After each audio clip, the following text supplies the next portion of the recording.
Das Gespenst der Altersarmut in Deutschland. Deutschland steckt politisch, wirtschaftlich und finanziell in einer der schwersten Krisen seit dem Zweiten Weltkrieg.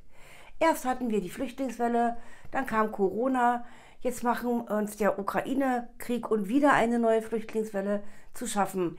Diese ganzen Krisen kosten natürlich den deutschen Staat richtig Geld und ein Ende ist nicht in Sicht.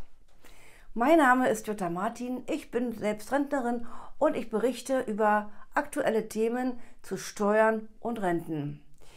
Bevor ich zum Inhalt des heutigen Videos komme, liebe Zuschauer, möchte ich noch darauf hinweisen, dass ihr euch hier unter diesem Video einen kostenlosen Report zur Vorbereitung der Steuererklärung und eine Checkliste, natürlich ebenfalls gratis, speziell für Rentner, sichern könnt. Ja, bleibt dran, denn am Ende des Videos verrate ich noch, was Rentner tun können. Seid also gespannt. Immer wieder werden hohe Geldsummen ins Ausland verteilt.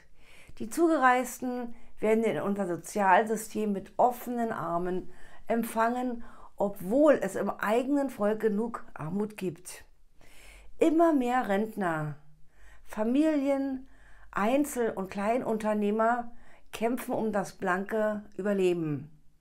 Hat früher in einer Familie ein Verdiener gereicht, um alles bezahlen zu können, müssen heutzutage in der Regel beide Elternteile arbeiten gehen, um alles finanzieren zu können. Deutschland ist das Weltsozialamt, Zahlmeister der EU, Klimairrsinn-Vorreiter, Siedlungsgebiet für illegale Migranten und aus meiner Sicht sehr tief gefallen.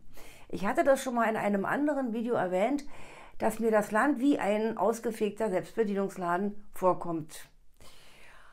Haushaltsnotstand mit riesiger Verschuldung ist die zwingende Folge. Die Megaverschuldung bringt zwangsläufig die Inflation ins Spiel. Und die Inflation ist keine Frage des Ukraine-Krieges. Sie begann bereits im Herbst 2021 und ist seitdem kontinuierlich gestiegen. Der riesige Schuldenberg, der durch die Regierung angehäuft wurde, kann nie wirklich zurückgezahlt werden. Die großen Löcher sind einfach nicht mehr zu stopfen. Die Planung eines EU-weiten Vermögensregisters, um alle privaten Vermögenswerte und Besitztümer zu erfassen, ist ein weiterer Schritt zur Entmündigung und Enteignung der Bürger. Auch besteht die Forderung nach einem zentralen Immobilienregister. Offiziell heißt es zwar, ja, dass das erklärte Ziel dabei die Bekämpfung von Geldwäsche und Steuerhinterziehung ist. In Wahrheit ist es ein Schritt, um das Vermögen der Bevölkerung zu kontrollieren, zu steuern und wahrscheinlich auch umzuverteilen. Im Rahmen der Grundsteuerreform müssen alle Immobilienbesitzer eine Grundsteuererklärung einreichen.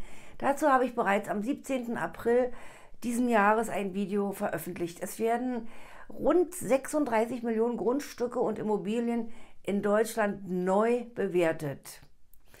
Sind die Daten erstmal alle erfasst, ist die Einführung eines erneuten Lastenausgleichs nicht mehr weit weg, kann ich mir jedenfalls vorstellen. Im Artikel 106 Grundgesetz steht unter anderem, dass die einmaligen Vermögensabgaben und die zur Durchführung des Lastenausgleichs erhobenen Ausgleichsabgaben dem Bund zustehen. Na toll. Und sicher würde dann wieder vieles an die Welt verteilt werden und nicht im eigenen Land bleiben. Weiß ich nicht. Inflation bekämpft man nicht mit Umverteilung, sondern mit weniger Schulden und Steuersenkung und Konzentration auf strategische Kernaufgaben des Landes. Statt Waffenlieferung sind Waffenstillstand und Frieden wichtig. Ausgeplündert und klein gehalten scheinen es viele in Deutschland völlig normal zu finden. In welche Richtung werden wir uns in Deutschland wirtschaftlich entwickeln? Welche steuerlichen Belastungen kommen auf uns zu? Deutschland ist jetzt schon Weltmeister bei der Höhe der Steuern und Abgaben laut OECD. OECD, das ist die Organisation für wirtschaftliche Zusammenarbeit und Entwicklung. 53% der Deutschen haben große Angst davor, haben große Angst vor Steuererhöhungen oder vor Leistungskürzungen aufgrund der Staatsverschuldung. Ist sehr verständlich, ja. Was kommt auf die künftigen Rentner zu? Die Altersarmut ist dank der Politiker vorprogrammiert. Europaweit gehen die Deutschen am spätesten in Rente und erhalten gemessen am durchschnittlichen Nettoeinkommen auch die niedrigste Rente. Um im Alter eine vernünftige Rente zu erhalten, also von der man auch gut leben kann, müsste man aus heutiger Sicht 45 Jahre lang mindestens 4.500 Euro brutto im Monat verdienen, also 54.000 Euro im Jahr. Davon sind viele Berufsgruppen sehr weit entfernt. Auch mit der Erhöhung des Mindestlohns sind wir davon weit entfernt. Die Altersarmut ist spürbar und sie wächst. Rentner mit einer kleinen Rente sind bis jetzt einigermaßen über die Runden gekommen. Nun frisst aber die Inflation die Rente auf.